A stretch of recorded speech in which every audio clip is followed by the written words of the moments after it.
Polished on the outside. How perception shapes professional value. Sometimes what changes isn't the work itself, but how it looks. A small adjustment, a bit of refinement, a clearer way of presenting something, and suddenly, the exact same person is perceived very differently. Not more capable, not more experienced, just easier to understand, easier to evaluate, easier to trust. In today's job market, that distinction matters more than we like to admit. Professional value is communicated, not just built. In environments shaped by platforms like LinkedIn, visibility doesn't happen by accident. Profiles are rewritten, experiences are reframed, stories are structured in ways that make sense to the market. This aligns with what Irving Goffman described decades ago. People don't just have identities, they actively present them. Later research on self-concept also suggests that repeated self-presentation can influence how individuals see themselves over time. Marcus and Werf, 1987. In professional settings, this presentation becomes part of the value itself. Same work, different perception. Two people can do very similar work and still be perceived completely differently. One lists responsibilities, the other describes impact. One shares tasks, the other tells a clear story. Research on impression formation shows that people rely heavily on how information is structured when forming judgments. Fisk and Neuberg, 1990. In hiring contexts, even subtle framing differences can shape perceived competence. Barrick et al., 2009. It's not always about who did more. Sometimes it's about who made their work easier to see. Not everyone gets the same advantage. Here's the part we talk about less. Not everyone knows how to present their value, and not everyone gets help doing it. Some individuals benefit from guidance, mentors, coaches, or organizational support that helps them translate their experience into language the market understands.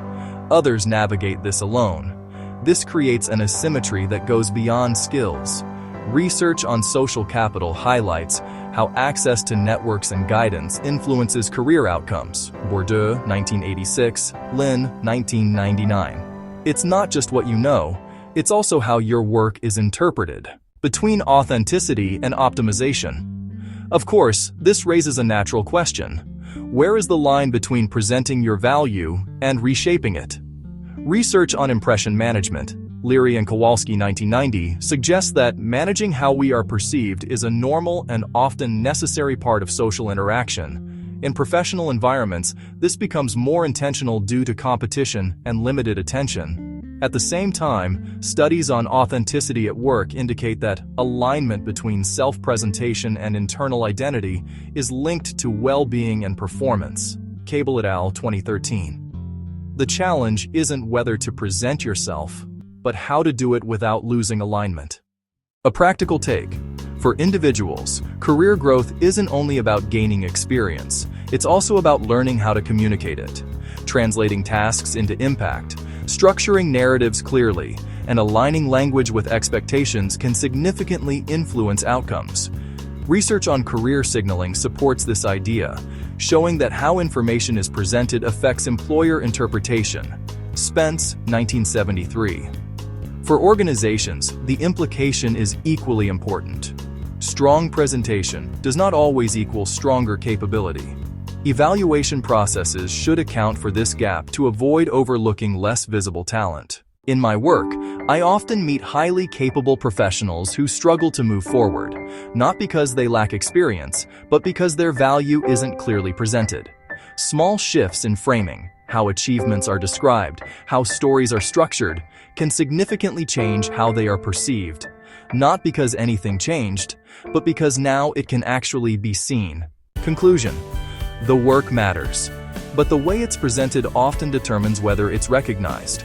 And in many cases, the difference between being overlooked and being chosen isn't what you've done, but how clearly others can see it. Barrick, M.R., Schaffer, J.A., and Degrassi, S.W., 2009. What you see may not be what you get. Relationships among self-presentation tactics and ratings. Journal of Applied Psychology, 94-6, 1394-1411.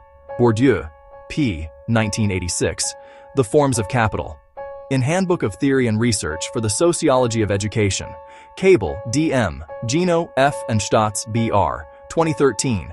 Breaking them in or eliciting their best. Administrative Science Quarterly, 58-1, 1-36. Fisk, S.T. and Neuberg, S.L., 1990. A Continuum of Impression Formation. Advances in Experimental Social Psychology, 23, 1-74. Goffman, E. 1959. The Presentation of Self in Everyday Life. Leary, M. R. and Kowalski, R. M. 1990. Impression Management. Psychological Bulletin 1071-3447. Lynn, N. 1999. Social Networks and Status Attainment. Annual Review of Sociology, 25, 467-487. Marcus, H. and Werf, E. 1987. The Dynamic Self-Concept. Annual Review of Psychology, 38, 299-337. Spence, M. Nutter, 1973. Job Market Signaling. Quarterly Journal of Economics, 87-3, 355-374.